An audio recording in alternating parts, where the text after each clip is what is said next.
Bismillahirrahmanirrahim. Assalamualaikum warahmatullahi wabarakatuh. Halo teman-teman semua, perkenalkan nama saya Syamratun Jinani. Saya dari kelompok 4 dari program studi pendidikan guru Madrasah Ibtidaiyah. Sebelumnya saya mau berterima kasih kepada Ibu Kartini MPD dan Bapak Salim MPD yang telah memberikan saya kesempatan untuk menjelaskan sedikit tentang sejarah pendidikan Islam di Andalusia. Yang pertama, Islam masuk ke Spanyol. Islam pertama kali masuk ke Spanyol itu pada tahun 711 Masehi melalui jalur Afrika Utara. Spanyol sebelum kedatangan Islam dikenal dengan nama Iberia atau Asbania, kemudian disebut Andalusia. Ketika negeri subur itu dikuasai bangsa Vandal. Dari perkataan Vandal inilah orang Arab itu menyebutnya Andalusia. Sebelum penaklukan Spanyol, umat Islam telah menguasai Afrika Utara dan menjadikannya sebagai salah satu provinsi dari dinasti Umayyah.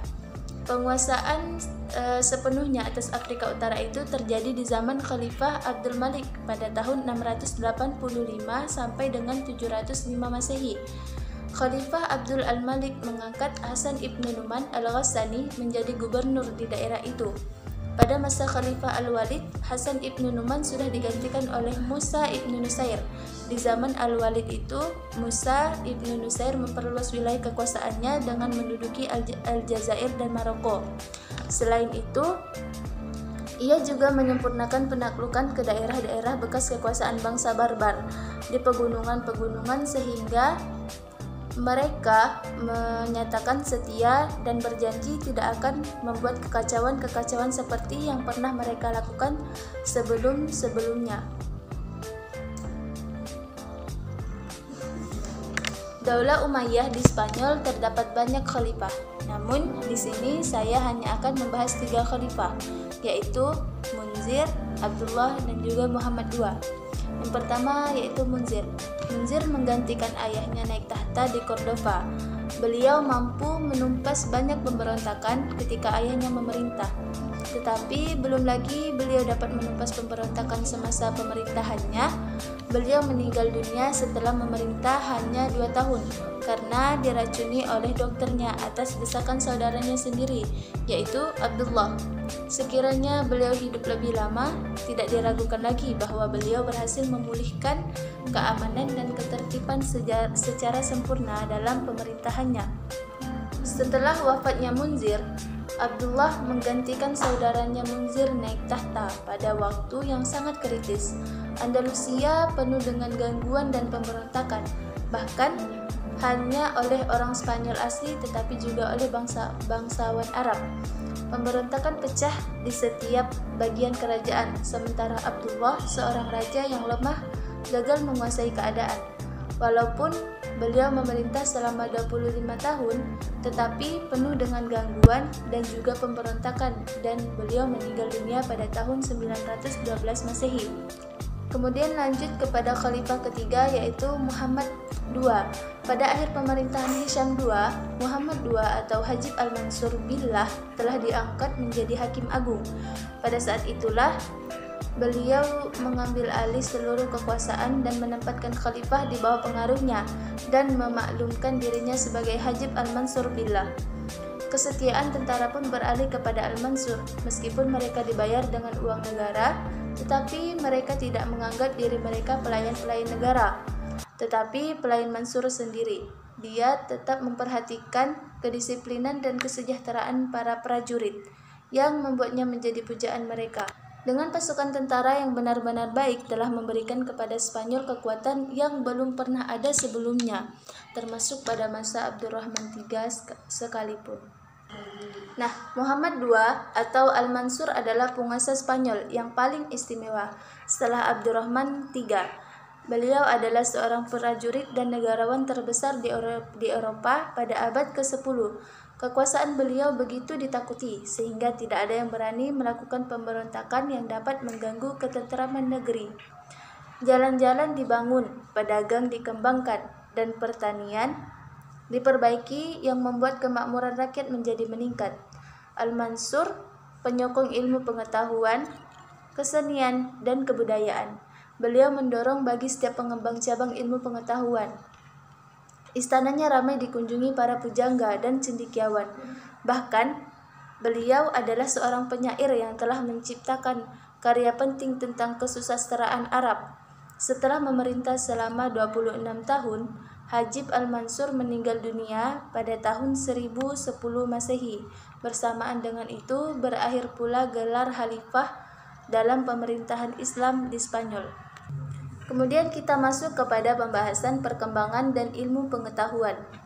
Perkembangan ilmu pengetahuan pada masa kemajuan pemerintahan ini juga terjadi perkembangan ilmu pengetahuan yang sangat mempesona.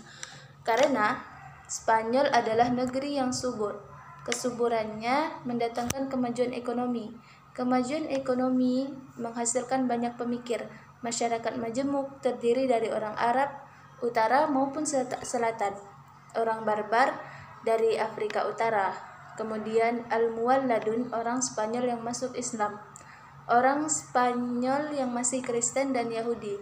Selain komunitas itu, kecuali Kristen, memberikan saham intelektual bagi terbentuknya kebangkitan budaya ilmiah, sastra, dan kesenian di Andalusia. Di antaranya yang terpenting adalah filsafat, sains, sejarah, fikih, musik dan kesenian, dan arsitektur. Nah, di sini saya akan membahas tentang musik dan kesenian serta arsitektur.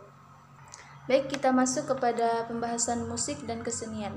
Dalam bidang musik dan kesenian, khususnya seni suara, Spanyol Islam mempunyai kecemerlangan dengan tokoh Al-Hasan bin Nafi' atau yang dikenal dengan Zaryab. Setiap kali diselenggarakan pertemuan atau jamuan, Zaryab selalu tampil menunjukkan kebolehannya. Dia juga dikenal sebagai pengubah lagu. Ilmu yang dimilikinya diturunkannya kepada anak-anak, baik pria maupun wanita. Kemudian selanjutnya arsitektur. Dalam bidang arsitektur, Daulah Umayyah II di Spanyol telah mengukir prestasi dalam bidang seni bangunan kota dan seni bangunan masjid. Di antara bangunan kota yang memperbaharui bangunan kota yang lama, ada pula yang membangun kota yang baru. Yang pertama yaitu kota Cordova yang dijadikan Ad-Dakhil sebagai ibu kota negara.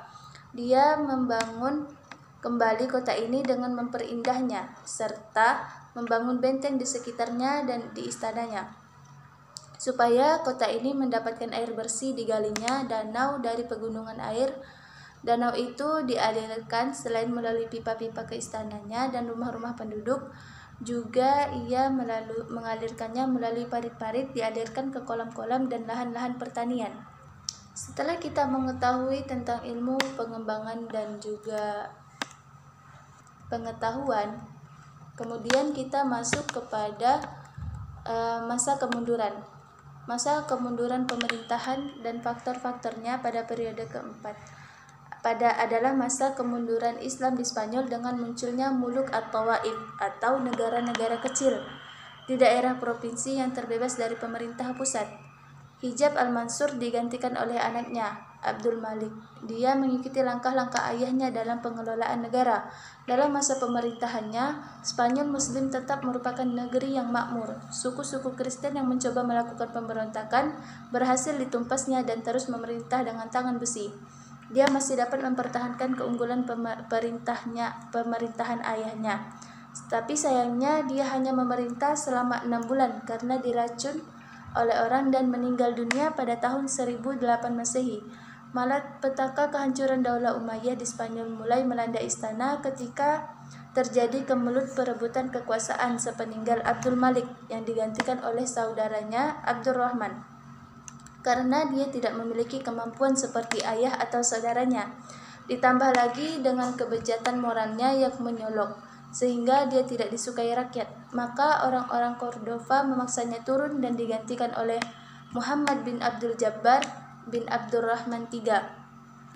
Dengan segala upaya, akan tetapi mereka tidak dapat memperbaiki keadaan. Akhirnya, pada tahun 1013 Masehi, Dewan Menteri yang memerintah Cordova menghapuskan jabatan khalifah. Ketika itu, Spanyol telah terpecah dan dalam banyak negara-negara kecil yang berpusat di kota-kota provinsi terbebas dari pemerintahan pusat. Dalam tempo 22 tahun, terjadi 14 kali pergantian khalifah. Umumnya melalui kudeta. Di atas kehancuran Daulah Umayyah, Spanyol memasuki babak baru yang dikenal dengan periode Muluk at-Tawaif. Setelah jatuhnya keluarga Al-Mansur, keluarga Daulah Umayyah di Spanyol menjadikan boneka-boneka orang Berber. Mereka mengangkat Abdurrahman V, cucu Abdurrahman III, untuk menduduki tahta kekhalifahan. Tetapi dia dibunuh oleh pengawal kerajaan. Khalifah Daulah Umayyah terakhir di Spanyol adalah Hisham III, tetapi dia digulingkan oleh orang-orang Barbar pada tahun 1031 Masehi, bersamaan dengan berakhirnya kekuasaan Daulah Umayyah di Spanyol. Pada rentang waktu antara tahun 1035 sampai dengan 1492 Masehi, terdapat dua kekuatan kerajaan Islam di Spanyol, yaitu kekuasaan Daulah Murabitun pada tahun 1086 sampai dengan 1143 Masehi dan Daulah Muwahhidun yaitu pada tahun 1146 sampai dengan 1235 Masehi.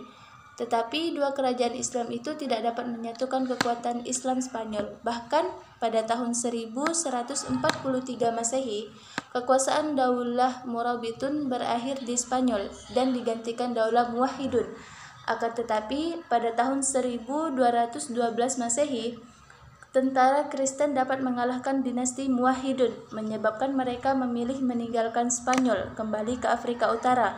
Tahun 1235 Masehi, sepeninggal Daulah Muwahhidun, keadaan Islam Spanyol semakin runyam. Mereka berada di bawah penguasa-penguasa kecil.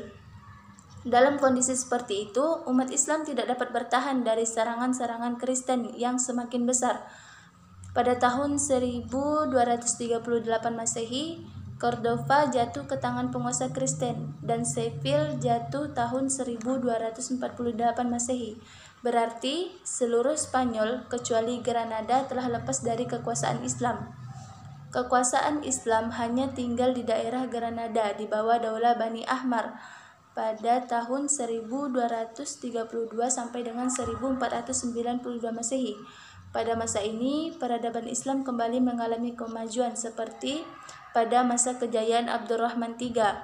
Akan tetapi, karena berada di daerah yang kecil, secara politik tidak memberi pengaruh yang berarti.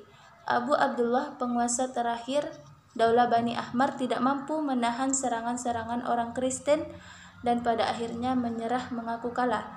Ia menyerahkan kekuasaannya kepada Ferdinand dan Isabella untuk kemudian dia hijrah ke Afrika Utara.